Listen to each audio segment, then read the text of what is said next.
السلام عليكم ورحمة الله وبركاته.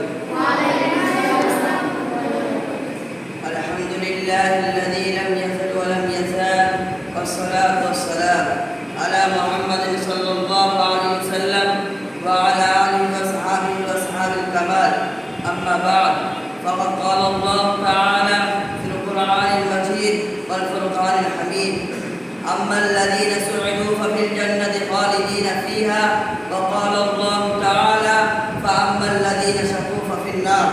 محترم حاضرین، میں نے ابھی آپ کے سامنے قرآن مجید کی جو آیت بری ہے اس کا سادہ سا ترجمہ یہ ہے کہ جو لوگ خوش قسمت ہے وہ جنت میں ہے، جو ہمیشہ اسی میں رہیں گے. اسی طرح جو لوگ بدبخت ہے وہ جہنم میں ہے. اس دنیا میں جب انسان آنکھیں کھولتا ہے دنیا اسے چاروں طرف سے گھیرنا شروع کر دیتا ہے.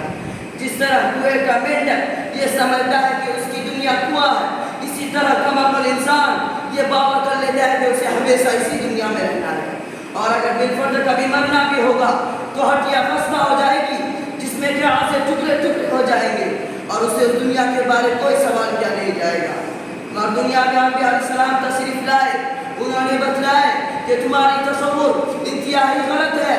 دنیا امتحان گاہ ہے، یہاں تمہیں آزمانے کے لیے بھیجے گئے ہو. یہاں کی تمہاری ہر حرکت اور ہر سکون کا حساب لیا جائے گا. یہاں کے رہنے والے انسان نیک عمل کریں گے، صحیح راستے پر چلیں گے، حق و صداقت کے علم بردار رہیں گے، خالق کائنات کے احکام کے مطابق اپنی زندگی گزاریں گے تو پھر مرنے کے بعد کامیابی ان کا قدم چھوئیں گے. یہاں کے بسنے والے انسان شرکسی و غرور کے راستے پر چلیں گے، خدا بندی قدوس کا نافرمانی کرے گا، اللہ کی بنائی ہوئی زمین پر اکڑ کر چلنا چاہے گا، ظلم و ستم کی چنگاریوں سے اپنے بھائیوں کو جلانا چاہے گا. تو ایک دن آئے گا جو اپنے کیے کا حساب دینا ہوگا.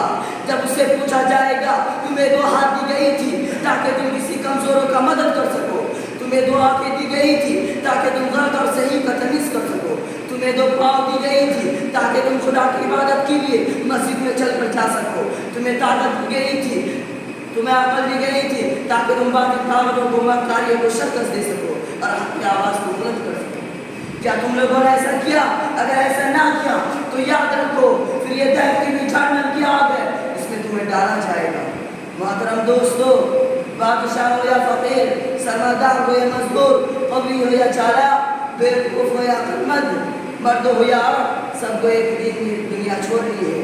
یا کہ سیم و زر، مال و دولت، زمین و زائدات، دکان یا کوٹھیاں، آپ کے ساتھ کوئی نہیں جائے گا.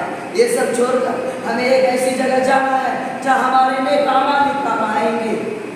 وہ چند روپے جو ہم نے کسی غریب کی مدد کی تھی، وہ چند نمازیں جو ہم نے خلوصیت کے ساتھ ادا کی تھی، وہ چند میٹھی باتیں جو ہم نے کسی مجبور بے کس کو اطمینان دینے کے لیے کی تھی، یہی چیزیں ہمارے کام آئیں گی اور دنیا کے سج و سامان بیکار ہو جائے گا.